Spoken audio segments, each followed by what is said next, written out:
You're listening to Hockey Prospect Radio on Sirius XM NHL Network Radio, brought to you by ECAC Hockey, the leaders in hockey on and off the ice. Learn more at ecachockey.com. Happy to bring on Cass Turner, head coach of the women's program at Quinnipiac University. Cass, thanks for coming on the show. Really appreciate it. Thanks for having me. So you have a really interesting path in terms of obviously you played at the collegiate level, ECAC.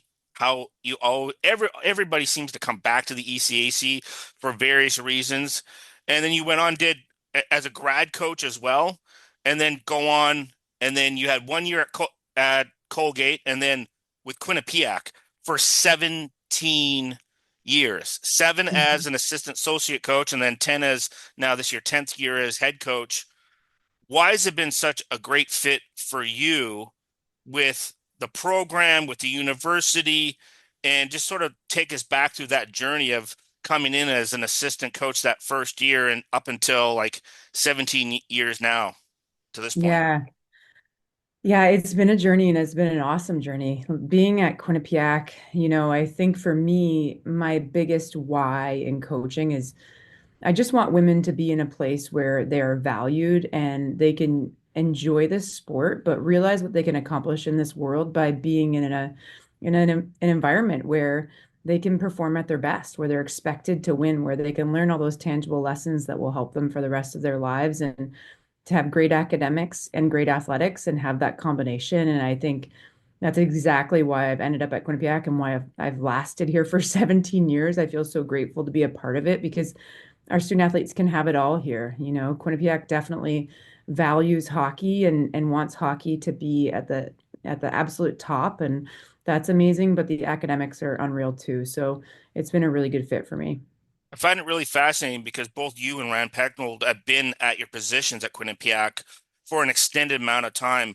How much do you think that consistency of having the head coach and then along with assistants there for a long period of time to help that not only with the recruiting process, but there's a consistency of how you develop and grow your student athletes so that you can actually have best practices amongst the coaching staff. So what you learned from these different circumstances.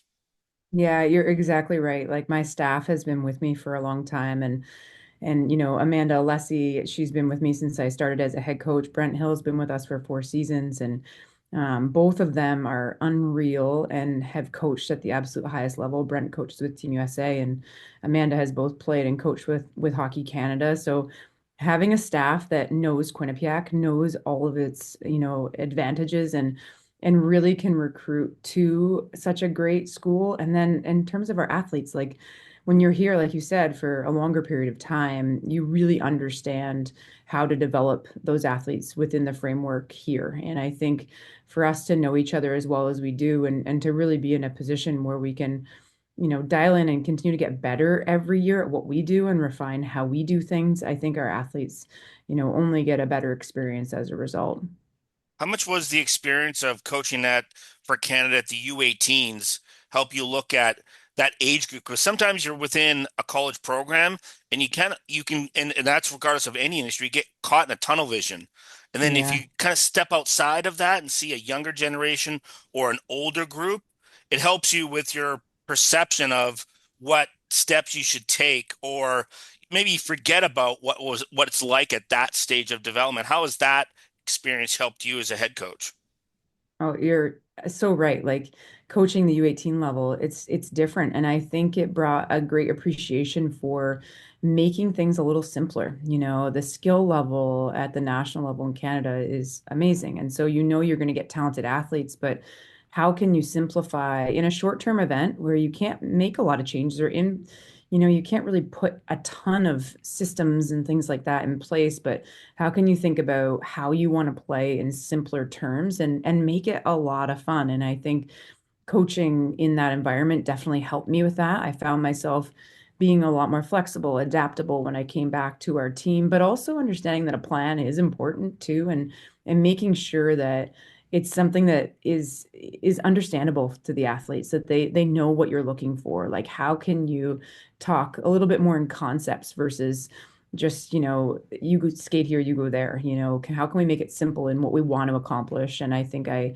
really was able to learn that from being with the national team.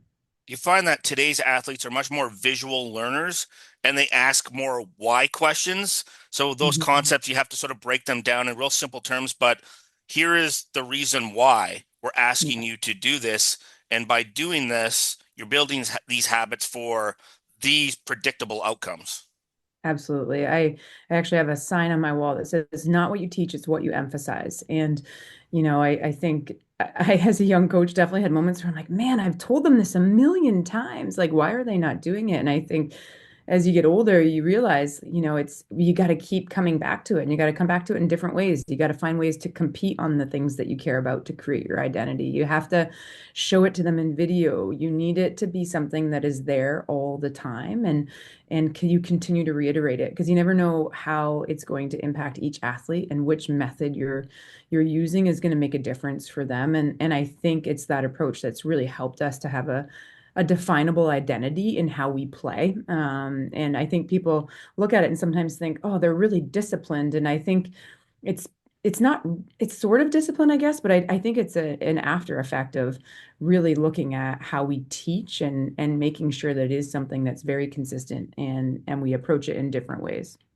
Do you find you and your coaching staff are very self-reflective of, wait a minute, this didn't work out with this athlete or this didn't do that? And in that self-reflection, you realize as a teacher is you're the problem.